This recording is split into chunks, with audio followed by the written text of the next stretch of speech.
Le commerce bilatéral entre la France et la Chine s'est intensifié de manière spectaculaire ces 20 dernières années. Pour contribuer à leur développement, le réseau Chine réunit dans le cadre de la Chambre de commerce et d'industrie Paris-Île-de-France, exportateurs français en Chine et chefs d'entreprise chinois implantés en France.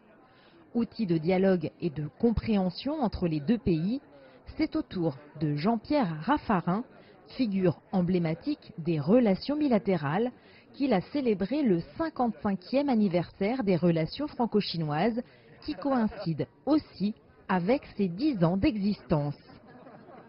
Double anniversaire, donc effectivement, 10 ans pour le réseau Chine et 55 ans pour leur établissement des relations diplomatiques entre les deux pays. Pour nous, ça s'inscrit dans la même problématique en fait, parce qu'on est convaincu que pour que les peuples se comprennent, pour que les peuples dialoguent, pour qu'il y ait la paix et la sérénité qui s'installent, le développement économique est un élément de contribution majeur. C'est ce sur quoi on s'inscrit tout à fait et c'est ce qu'on cherche à développer à cette occasion.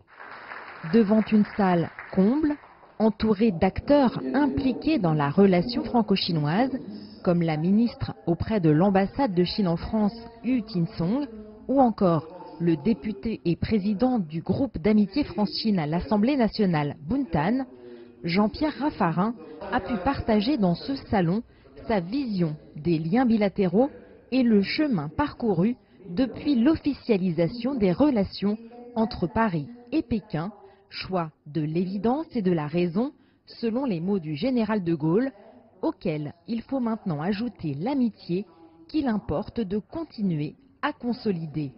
Je pense que l'amitié, elle ne tombe pas du ciel. L'amitié, il faut mettre un peu de volonté, il faut y mettre un peu de travail. C'est un peu comme la paix.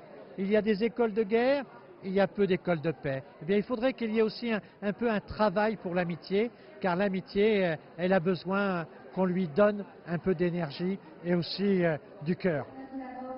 Témoin privilégié de cette relation, en tant qu'ambassadeur de la France en Chine, notamment durant des années de turbulence entre dirigeants français et chinois, Hervé Latsous se souvient de l'importance du volet affectif dans l'apaisement des tensions et insiste aussi sur la nécessité du dialogue franco-chinois. Pendant les 4 années que j'ai passées en Chine, c'est la seconde moitié des années 2000, les relations n'ont pas toujours été faciles. Il y a eu des difficultés, disons les choses sans trop de détails.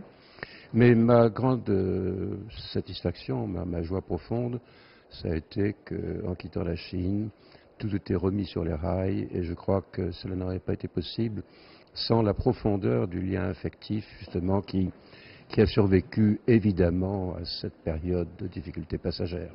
Alors que la nouvelle puissance chinoise est parfois perçue comme une menace en Occident, la réflexion et le dialogue sont deux leviers qui permettent non seulement de mieux se comprendre, mais aussi de mettre en valeur ce qui nous rapproche. Le dialogue d'aujourd'hui en est une belle illustration et son succès montre bien tout l'intérêt qui existe de part et d'autre pour la relation franco-chinoise. Jade Charles, CGTN, Paris.